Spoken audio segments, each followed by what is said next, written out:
is one of the very important articles from Zeitgeist, the course book prescribed for the second semester UG students of the colleges of University of Calicut.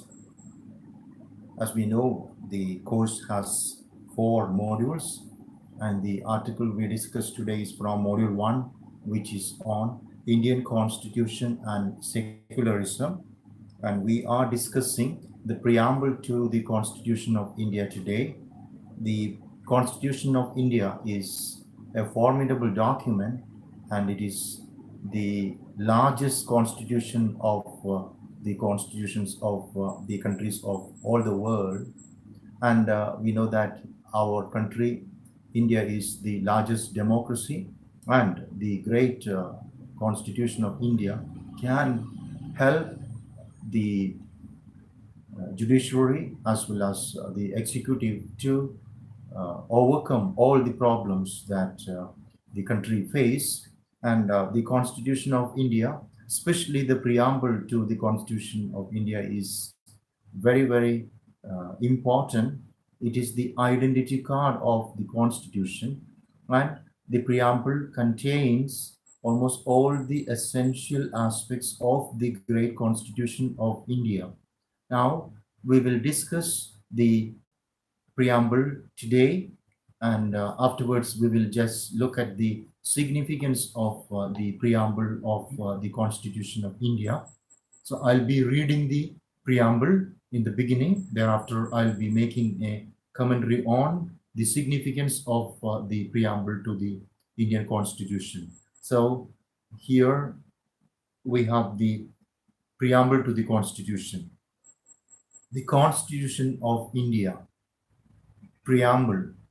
We, the people of India, having solemnly resolved to constitute India into a sovereign, socialist, secular, democratic republic, and to secure to all its citizens justice, social, economic, and political, liberty of thought, expression, belief, faith, and worship, equality of status and of opportunity, and to promote among them all fraternity, assuring the dignity of the individual and the unity and integrity of the nation. In our Constituent Assembly, this 26th day of November 1949, do hereby adopt, enact, and give to ourselves this Constitution. This is the very preamble of the Constitution of India. And in this Constitution, or rather in the preamble to the Constitution, we come across a number of very important terms, and we have to understand the very significance, implication, and meaning of the terms. First, let us look at sovereign.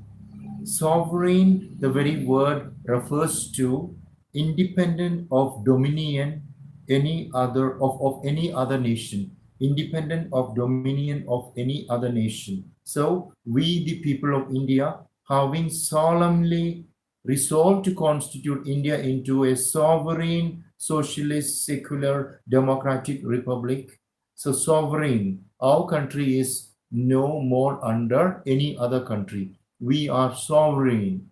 We are no more under the authority or dominion of any other nation. We are self-reliant, and India can resolve or decide anything that matters the nation.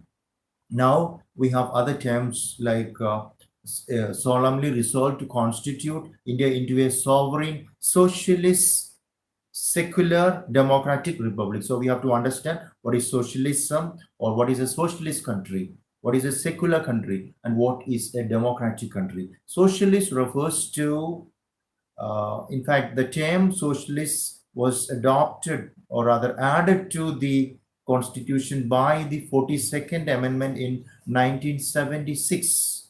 And the Indian brand of socialism is democratic and not communist. We have the communist socialism as well as the democratic socialism. and our constitution is upholding the democratic socialism. And our constitution is also just asserting the principle of secular and equality. Secular, what is being secular? Secular refers to equality and freedom for all religions. All the religions can just be practiced here in India. The citizens of India can believe in any religion. So secular refers to equality and freedom for all religions. And in India, secularism is the acceptance of all faith, unlike in Europe, where secularism is equal to atheism. So in Europe, secularism refers to atheism, but in India, secularism refers to independence for the citizens to believe in any religion. So the Constitution of India doesn't declare that the country is maybe a religious country. No, the country doesn't. India is not a religious nation.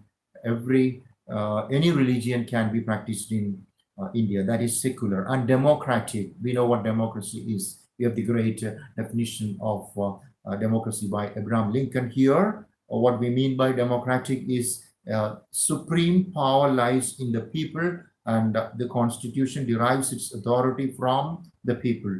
Democracies are of many kinds: nominal democracy, electoral democracy, substantive democracy, participatory democracy, procedural, parliamentary, and so on. And Indian democracy is a parliamentary democracy. That is why we have elected representatives of the people in our Lok Sabha, Raj Sabha, and the legislative assemblies of the constitution. And now we have the next term, that is republic. What is republic? Republic refers to the head of the state is elected directly or indirectly for a fixed period, and the state does not have any privileged class. So ours is, of course, a sovereign, socialist, secular, democratic republic. We have the central government on one side and the state governments on the other side. So that is republic. And justice.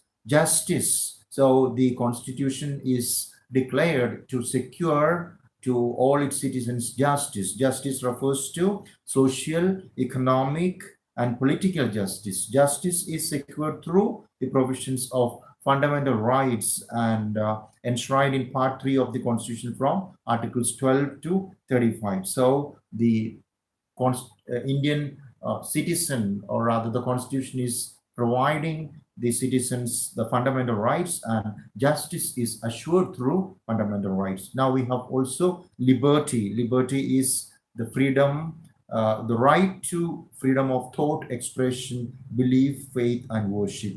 And we have also equality, that is provision of equal opportunity for all citizens without discrimination. And fraternity, that is the provision of single citizenship incorporated in the Constitution, encourages every citizen to promote the spirit of brotherhood amongst all the people of India. That is why we just swear that all Indians are my brothers and sisters and all. So fraternity refers to brotherhood. Everybody in India, no matter whether it is north, south, or east or west, everyone in India, all the citizens of India are brothers and sisters. That's what we mean by fraternity. So this is about the preamble of the Constitution. Once again, what is the preamble? The preamble is just we, the people of India, having solemnly resolved to constitute India into a sovereign, socialist, secular, democratic republic, and to secure to all its citizens justice, social, economic, and political, liberty of thought, expression, belief, faith, and worship, equality of status and opportunity, and to promote among them all fraternity, assuring the dignity of the individual and the unity and integrity of the nation. In our Constituent Assembly, on this 26th day of November 1949, do hereby adopt, enact, and give to ourselves this Constitution. So that is the preamble. Now we have to understand something about, rather, the very historic background and the very incidents that leads to the very formation of the constitution, or the making of the constitution of India. Let us just discuss that. So on 26th January 1950, India adopted a new constitution and became a sovereign socialist democratic republic. For the formulation of the constitution of a state, a constituent assembly is necessary. So, in order to make the Indian constitution, we had a constituent assembly, and in 1946, as per the recommendation of the cabinet mission plan, the constituent assembly for drafting the constitution of India was constituted under the chairmanship of Dr. Rajendra Prasad. So this is very important. So it was Dr. Rajendra Prasad who was the chairman of the Constituent Assembly, and as per the 1946 recommendation of the cabinet mission, the Constituent Assembly was just formed to make the constitution, and the drafting committee comprised of 7 members, and it was chaired by Dr. B.R. Ambedkar. The final draft of the constitution was presented before the Constituent Assembly on 3rd November 1947, and the final draft that was submitted on 3rd November 1947 had 395 articles in 22 parts and 8 schedules. It came into force on 26th January 1950 all over India except Jammu and Kashmir. Jammu and Kashmir, because of the dispute between India and Pakistan, of course, did not. Jammu and Kashmir had a different constitution of its own because it is a disputed geographical area, but all other states in India just was under the very constitution of India, which became very, very, which became force, or rather, which came into force on 26th January 1950. The makers of Indian Constitution, keeping in mind the needs and conditions of India, had borrowed widely from different constitutions of the world, which resulted in the undue criticism that Indian Constitution was a bag of borrowings. So this is one of the criticisms against the Constitution of India.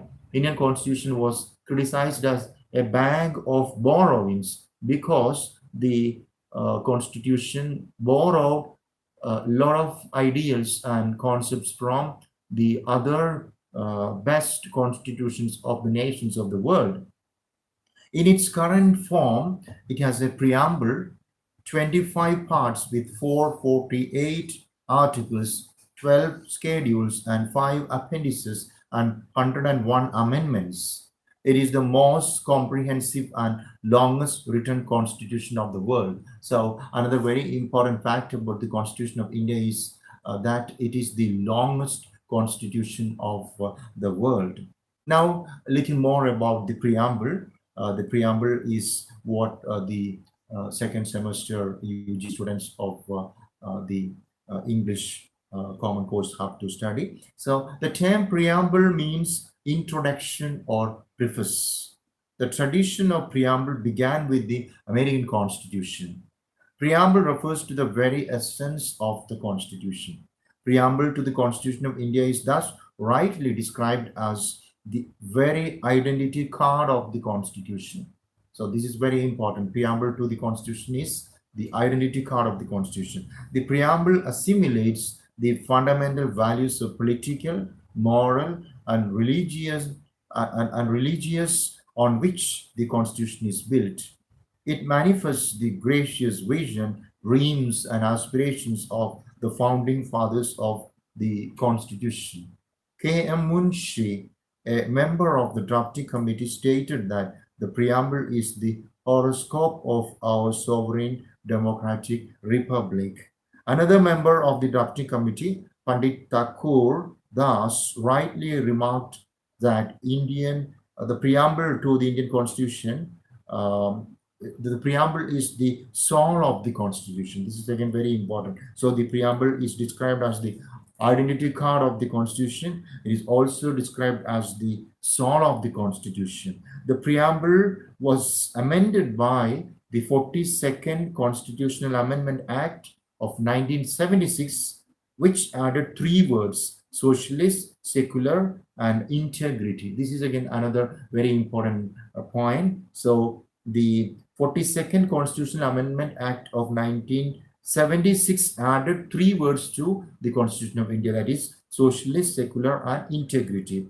The preamble reveals that the Constitution derives its authority from the people of India and sets the objectives of the Constitution as justice, liberty, equality, and fraternity. So all this is about the very preamble and the Constitution of India. Now we will be just looking at the important questions based on the preamble of the Constitution of India. The first question is, what does the term preamble mean?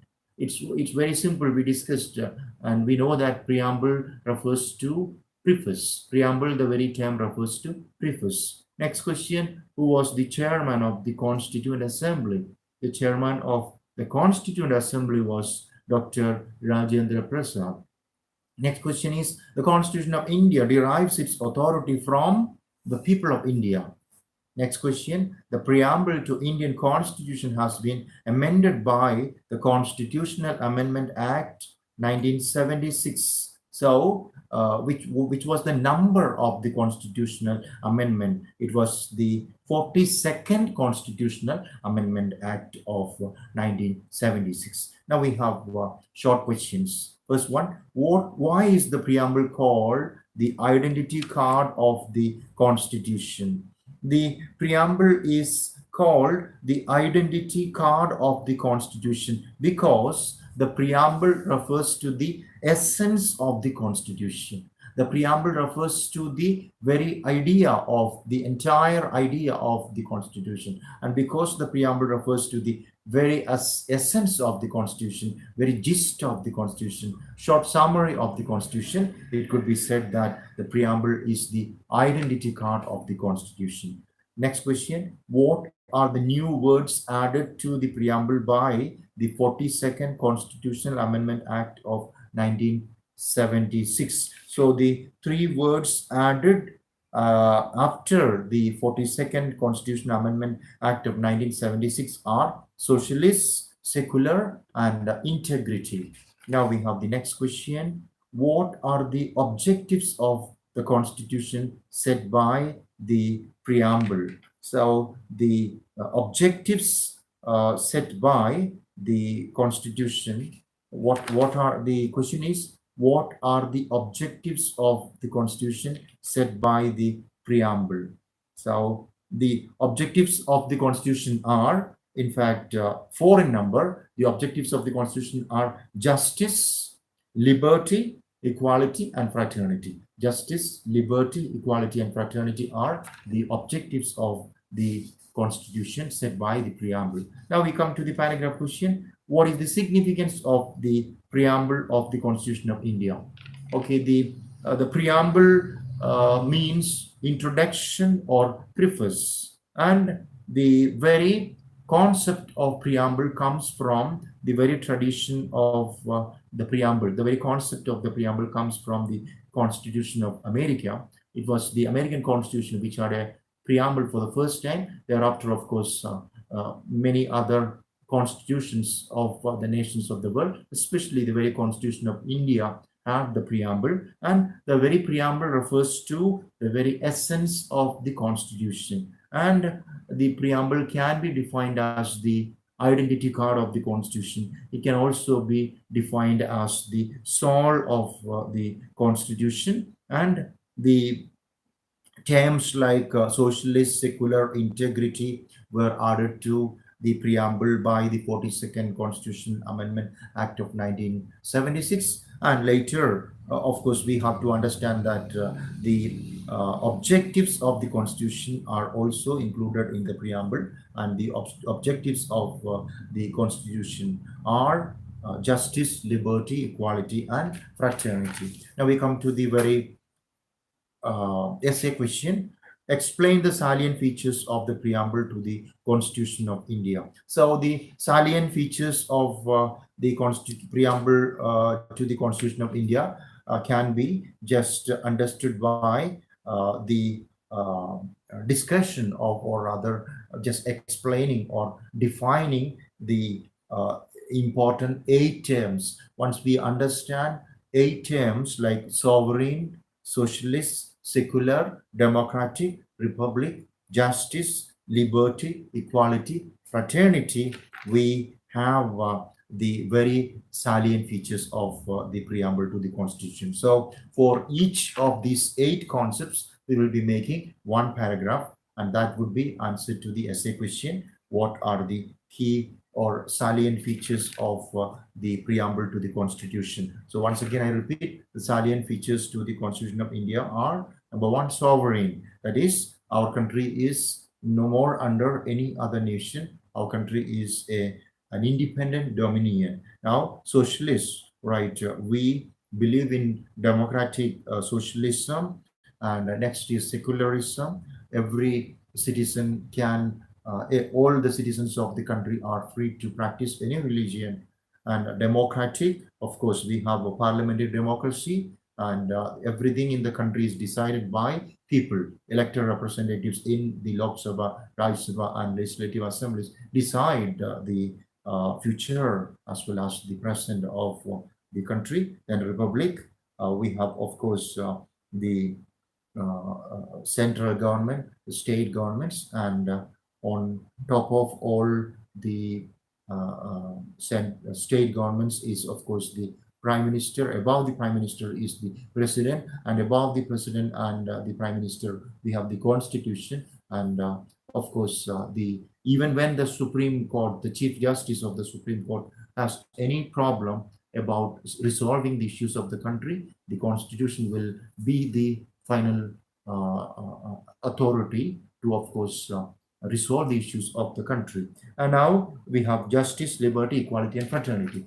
With that, we can just explain the salient features of the preamble to the Constitution. And now we have one more question. Let's understand the question. Critically evaluate Indian democracy in the light of the values enshrined in the preamble to the Constitution. So when we analyze this essay, we understand that, of course, our Constitution is one of the best constitutions of the world, because we have a written constitution. Our constitution is a written constitution, and the constitution cannot be changed all on a sudden. And but our constitution is flexible as well. Although it's maybe the written constitutions of the world are rigid, but our constitution is written, but it is not rigid. It is flexible again, because with proper support from the Lok Sabha, Rajya Sabha, and the legislative assemblies, any change can be just effected in the written constitution of India. So we can say that our constitution is one of the best constitutions, and because of the best constitution, Indian democracy is again a great democracy. Indians can, the Indian leaders can solve any problems that this great democracy faces because of the Constitution of India. Despite of all that, we have a lot of problems. Despite of all this great constitution and great democracy, we have a lot of problems. We have communal problems here. We have unemployment here. We have again poverty here. We have illiteracy here. We have corruption here. So maybe when we analyze Indian democracy, we have to admit the fact that despite of having a parliamentary democracy, despite of having a great constitution, a remarkable, formidable document like the Indian Constitution, we have a lot of problems. But we will again say that maybe with all the diverse aspects of this largest democracy, it is we have people using different languages. India is a polyglot country. The constitution itself is admitting many languages. Similarly, we have numerous rituals here, cultures here, languages here, conventions here. So also we have people having different racial backgrounds, right? Despite of all this, yeah, we just continue as a single country, as a single republic. That is because of the great constitution of India. So we have, of course, problems. The democracy, the great democracy of India is facing some threats. Still, we overcome these problems because of the great written constitution of India. With that, we can come to the end of the discussion of the preamble to the Constitution of India. Now, thank you so much for listening. May God bless all of you.